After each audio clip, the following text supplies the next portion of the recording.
on today's episode, I've got two Alexes. We are going to be talking about coffee. And I'm going to start with you, Al. I'm going to call you Al because that's going to be much clearer for everyone to know who I'm talking to and who's answering. So Al, tell me a little bit about why you've launched the coffee brand Exhale.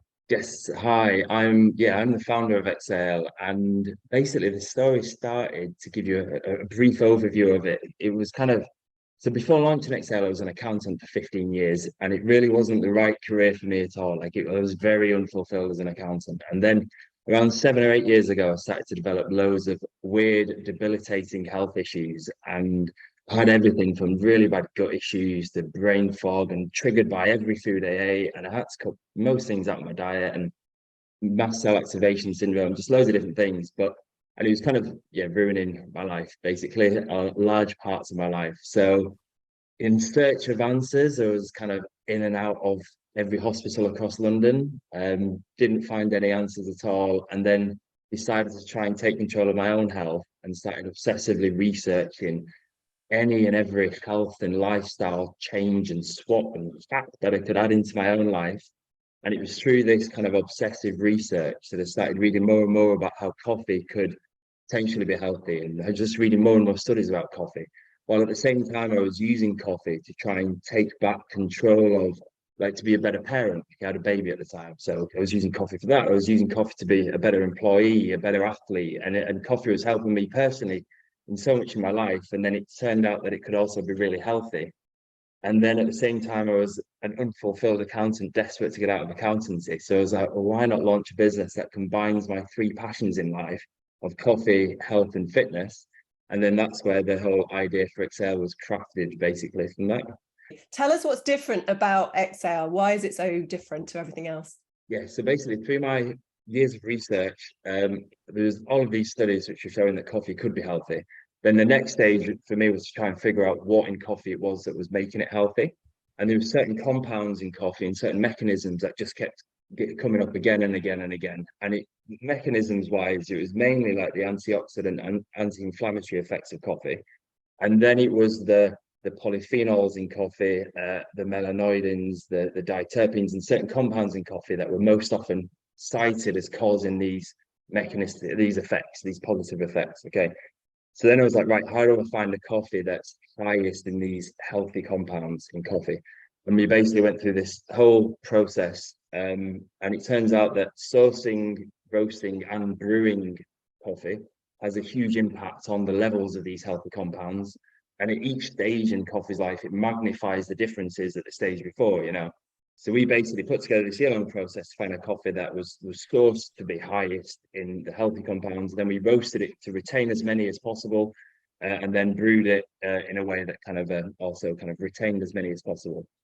And basically, the sum of all of this was a coffee that, for antioxidants, tested to have the equivalent antioxidants as 12 punts of blueberries in a single cup of coffee. And that was an independent lab test that was done in Plymouth. But it was also like optimized for polyphenols. It's high in vitamin B3 or niacin, so it provides 20% of your RDA of vitamin B3. And it's also organic and free from mycotoxins, pesticides, molds, yeast, and heavy metals. So, oh my goodness, a lot of lab testing.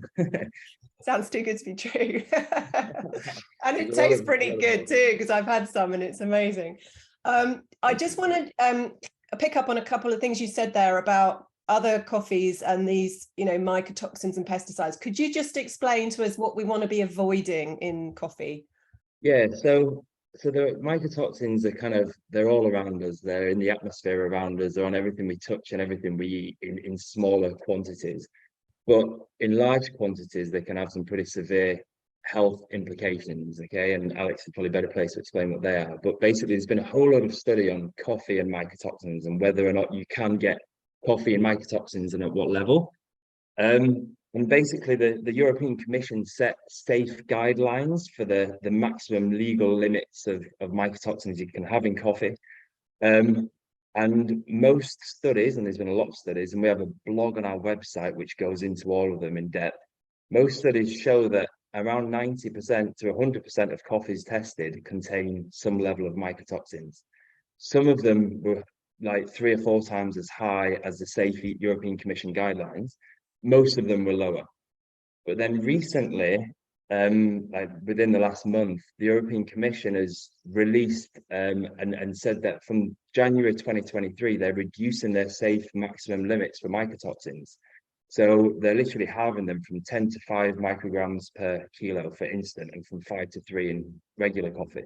So they're kind of like suddenly now getting on board with the fact that you can get mycotoxins in coffee and they are dangerous at lower levels than they previously thought. So now all these studies which show that loads of coffees have mycotoxins in, but at safe levels, potentially now they could be, a lot more. A lot more of these coffees at unsafe levels. So it's just something to be mindful of, really.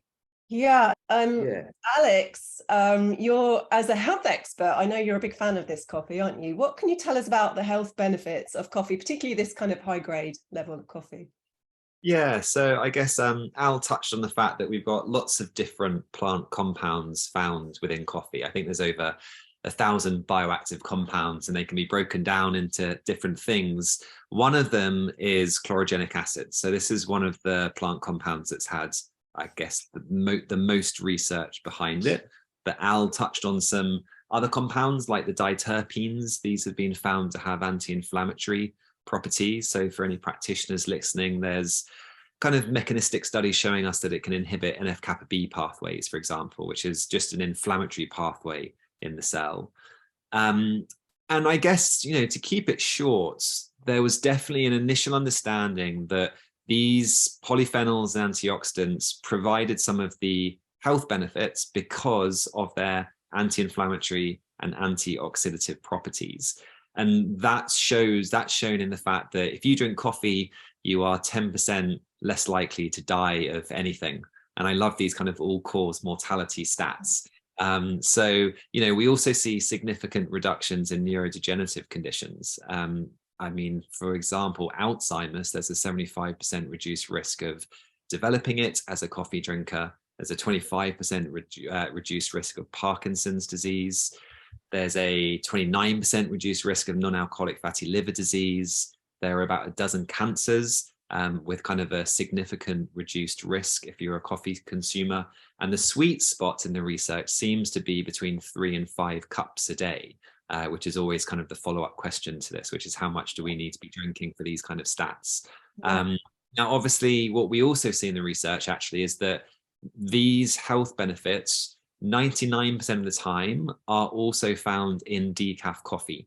So if you are someone who doesn't want to have too much caffeine for whatever reason, then obviously you can have 1 or 2 caffeinated beverages if you wanted to in the morning, and then we can always move on to the decaf from maybe lunchtime. So we're protecting our sleep quality and things like this as well.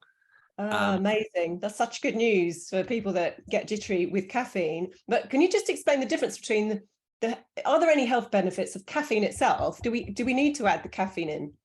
Generally, no. I'm pretty sure it's with Parkinson's, and I'll jump in if you can remember. I think it's Parkinson's where there is research where actually the caffeine seems to be one of the compounds in coffee that actually provides some of its health benefit. So it's quite a specific, example. Generally speaking, it is all of the other plant compounds like the polyphenols, which are providing these benefits. And there's 2 other, I think, really important just mechanisms to touch on, which we've started to understand more. One is around epigenetics, and the other one is around kind of our endogenous or internal natural defense mechanisms. So with epigenetics, this is obviously related to how our genes are being expressed. We hear and read around how genes can be turned on and off. And put very simply, one of the most researched mechanisms by which our genes get turned on and off is via methylation. So methyl compounds are added to stuff, and that impacts how our genes are being expressed. And coffee has been found to influence this kind of methylation profile. And the genes that you see upregulated are those that provide an anti-inflammatory, antioxidant, anti-cancer sort of property. So coffee is influencing us at a genetic level, ultimately, not related to the genes themselves, but the way they're being expressed. Wow, that's incredible. Yeah, the other one is just around cell defenses. So I always think of as an example, we go to the gym, we know that exercise can upregulate our natural antioxidant systems in the body. So we can get antioxidants from our food, from coffee, but we also have systems in our body that produce antioxidants as well. And again, coffee has been shown to stimulate certain cellular pathways that result in an upregulation in various pathways related to the immune system. And again, that provides this kind of anti-inflammatory, antioxidant approach. So we're kind of learning more and more all of these different mechanisms that connect 3 to 5 cups of coffee a day with significant reductions in all sorts of different conditions. And my final point on this, because I think it's just worth highlighting, is actually how big these studies are. You know, we're not talking about a couple of hundred people in a study. Some of these are meta-analyses, which means we've basically taken a whole bunch of studies together and looked for conclusions. And we're talking about close to, if not over 1 million people in these meta-analyses. So it's huge data that has been looked at. And we obviously are taking out as many compounding variables as possible. So, you know, we're taking out things like sedentary living, etc., to try and get an accurate indication of coffee here. And looking at the research, are there any on the other side of it? Is there much that's not good about coffee? So apart from what everyone knows, so, you know, there are some people that are sensitive, especially to the caffeine. So, you know, the way I say or think about this is I keep it very simple, which is if you know that you are sensitive, then obviously we're not going to get these sorts of benefits, arguably, if you're kind of forcing 5 cups of coffee in a day and never sleeping as a result. And that's where the decaf comes into this, because most people are going to be able to find and tolerate decaf coffee. And you're still getting all of these polyphenols, you're still getting all of these health benefits, apart from maybe with Parkinson's disease. And also, you know, it's worth highlighting that there's also a lot of inaccurate information out there, especially on sort of social media. So when we think around people talking about how coffee is toxic or how it will ruin your hormones, this just isn't really the case when you look at the evidence. In fact, one of the most common perceptions is that it can have a huge impact on your blood sugar regulation, or it can have a huge impact on things like cortisol. And we know that long-term coffee consumers have a significantly reduced risk of type 2 diabetes. So in the long term, it's having a very favorable impact on our blood sugar regulatory capacity. And also there are studies that strongly indicate that if you're a regular coffee consumer, it actually doesn't even have an impact on cortisol and the HPA axis, which I think is really interesting. So for me, the takeaway from that is don't not drink coffee because of a general kind of guideline. You know, listen to your body. And if you can have 1 or 2 caffeinated coffees and feel fine in regards to that jitteriness that a few people experience, then fantastic. You know, you're going to reap all the rewards that we've been highlighting. And doesn't it also depend on where you are, what you're doing when you're having that coffee? Because I hear a lot about, well, you know, I have my coffee first thing in the morning, I'm jittery all morning, and, you know, I can't function properly. Well, tell us a little bit more, Alex, about what we should be thinking about in terms of alternatives to that, and when and where and how we should be drinking it. Yeah, it's a really good point. And I guess it's the same with our food. Ultimately, that environment that we're consuming anything is really important. So you're going to likely have a different physiological response if you're downing that coffee while trying to get the kids in the car to school on time, compared to if you're sitting there watching the sunrise and you've got, you know, even 4 minutes to yourself where you're just doing some slow diaphragmatic breathing as an extreme example. So yes, that all kind of matters here. Some people may benefit from having their coffee during or post breakfast as a way to kind of almost just slow down and avoid the jitteriness if that is something that someone experiences. So the time that you have it can have an impact if you are one of those individuals where you do feel jittery and kind of a bit all over the place if you have a strong coffee first thing in the morning. That person definitely might benefit from having it after breakfast as a way to kind of just balance the stimulatory impact of it. But not everyone has to. You know, I have my coffee to this day first thing in the morning. I just enjoy it that way. I think I think my experience of coffee is very different pre to post breakfast. I know it doesn't impact my blood sugar.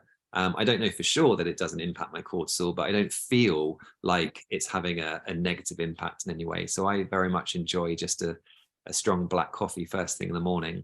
Sorry, I was going to say one thing we do see is that the polyphenols have a lot of research behind them to show that they have an anxiolytic effect on the body. So they reduce anxiousness, and that's just polyphenols in general. And there's a study on coffee polyphenols specifically that shows that the polyphenols in coffee can counteract some of the anxiousness or jitteriness that people would feel from the caffeine in coffee. So our coffee is especially high in polyphenols. So we're getting a lot of our customers who say they've never been able to drink caffeine before, and they can drink our coffee because the high levels of polyphenols counteract the caffeine. And like, just go on our Trustpilot reviews and have a look at kind of jitters or anxiousness to see how many people are saying that. So it's quite interesting. And if you are particularly sensitive to coffee, because I know we all have a genetic disposition, don't we, Alex, in terms of how we detoxify caffeine, then, you know, obviously you've got the decaf option if you wanted to do that, and you're going to get all the health benefits from the decaf. Can I just ask you quickly about the decaf and the process? Because I know there's a really good way to decaffeinate the beans, isn't there? And there's a bad way to do it too. So Al, would you just explain that? Yeah, so so traditionally a lot of the decaffeination methods use solvents or kind of nasty chemical solvents. Some of them have had in the past have had a bad rep of being kind of precursors to formaldehyde and used for paint stripper and things. These days, there's the water-based decaffeination methods, which don't use any chemicals or solvents. So Swiss water method is the most famous one. Our coffee actually comes from a plantation in Mexico. Okay, so our regular caffeinated coffee is grown in Mexico. And round the corner from that plantation, literally 100 miles away, is a decaffeination plant, which uses the mountain water process. So it's the same as the Swiss water process, but it only uses the purest spring water from the highest mountain in Mexico, and nothing else to decaffeinate the coffee. And that's right around the corner from the plantation. So if you're buying a Swiss water decaf, that's only done in Europe, in Germany or Switzerland or somewhere. So you're buying a coffee that's been shipped from the plantation in Africa to Europe, then to whatever country you're selling it in. So it's known as having a pretty terrible carbon footprint, whereas ours is exactly the same decaffeination method as the Swiss water, but it's done round the corner from the plantation and then shipped over from there. So it's much better for the environment as it is better for you. And then our last process we use was a CO2 process, but yeah, we've just switched to the mountain water process again. So that's so good to hear, because you know there's a lot of that chemical stuff around, and you know we really want to be avoiding that as well. So Al, there is some, I know you've just sent me this, some interesting new research just come out, hasn't there, about menopause and particularly the benefits of chlorogenic acid, saying that it's actually beneficial for things like hot flushes, when all the advice that I know and I've ever seen is that, you know, avoid caffeine as it could be a trigger for hot flushes. So tell me a little bit about what this research is saying. It wasn't specifically looking at caffeine or no caffeine. It looked at chlorogenic acid specifically, and it showed that after 4 weeks of intake of chlorogenic acid as a supplement, the number of hot flushes, the severity of hot flushes during sleep, and the severity of daytime sweats decreased significantly in the chlorogenic acid group.